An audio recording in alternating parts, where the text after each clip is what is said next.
Mark, Bradley Shende is here with Connected Life, and welcome. Yeah, good to see you. Good to be here, too. Lots of stuff to talk about, including Android Wear. Well, okay, is this a real, is this going to really work?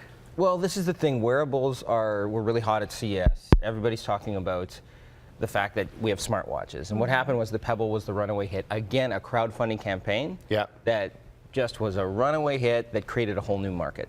So now everybody, LG, Samsung, makes smartwatches. But Google is jumping into the fray here by saying, just like they did with the smartphone market, saying we have the operating system that's going to be friendliest for developers and going to make the future of smartwatches, just like this future of smartphones, is very much an Android world, because there are more Android users than iPhone users. Of course, that's spread out over multiple pieces of different hardware. But this is the Android smartwatch. And you may see many people jumping on board and developers starting to use this operating system. Again, that's just the system that runs the hardware to build smartwatches. The smartwatch thing is still out for me. I mean, I have a Pebble, and I haven't worn it that much. Right. Well, this is my question. Do you think it's a little passing fad? Was that the Pebble you showed us? No, that's not the Pebble. That's prototype Android watch devices. Right, okay. Android smartwatches, Android wearables, and we don't know.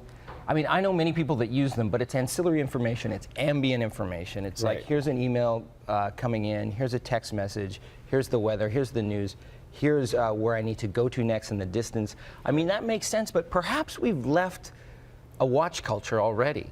You know, perhaps we've already moved on from that to our smartphones, and we've gone one step further. With that said, Google is constantly experimenting and constantly looking at the next big thing, and they've got a project called Tango, which is kind of interesting.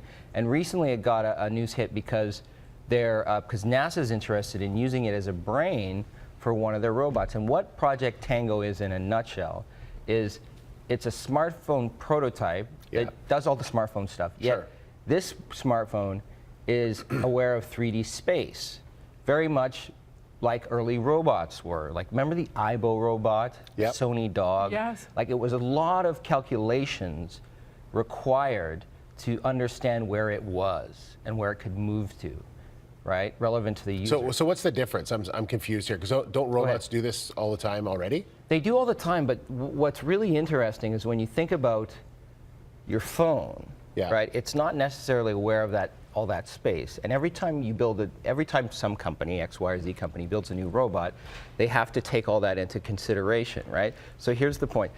Android devices, if every Android device did that, you could theoretically take your phone, put it in the external skeleton of a robot, and have a robot. So this becomes the brain of a robot aware of space, right? And these are very smart devices. I mean, we have more processing power in this phone than it took to launch a man to the moon and back, right? Right. So it's just about the intent and the purpose of all this processing power, what we're doing with that. So basically, Android is saying, we have enough power in this phone to be the brain for robots. Why don't we do that?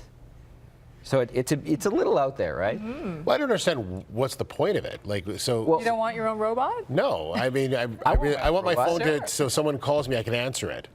That's what I want my phone for. But I don't understand pick up all those clothes on the floor anymore and put them in the laundry basket. I could get a robot to do that. You could get a robot to do that. I mean, it's all comes down to reality versus virtual reality. Robots versus humans. I mean, it's always going to be human. And I've talked about this on the show many times.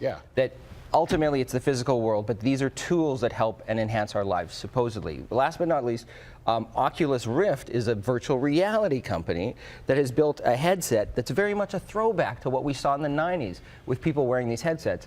But this has been a runaway hit. It's been an immersive experience, so people are wearing a headset instead of watching a TV, and it's like you're there inside the video game. This has been hugely successful and popular amongst the gaming community, and out of nowhere, Facebook jumps in and is acquiring this company for $2 billion. And Facebook. Why? Because Facebook wants you to look like that. That's right. That's the power they have. That's the power they have. Now, this could be a play into a user base. It could be a play into the future of how we're going to video conference. The teleimmersion is a concept we bandy about, where we're calling each other, but we're actually there. Or social gaming. This will take Farmville to another level. There's many reasons they could be, but it's created quite a bit of a rift in the gaming community, thinking, oh, the man owns this cool, innovative idea. Right. And then even Facebook stock dipped a bit because some investors were saying, what are they doing? Okay. But it's still interesting. It definitely says the technology's something valuable to Facebook, and it's something we should take a serious look at. Sony even has a version of a wearable headset that they announced. So it's a market, just like wearables.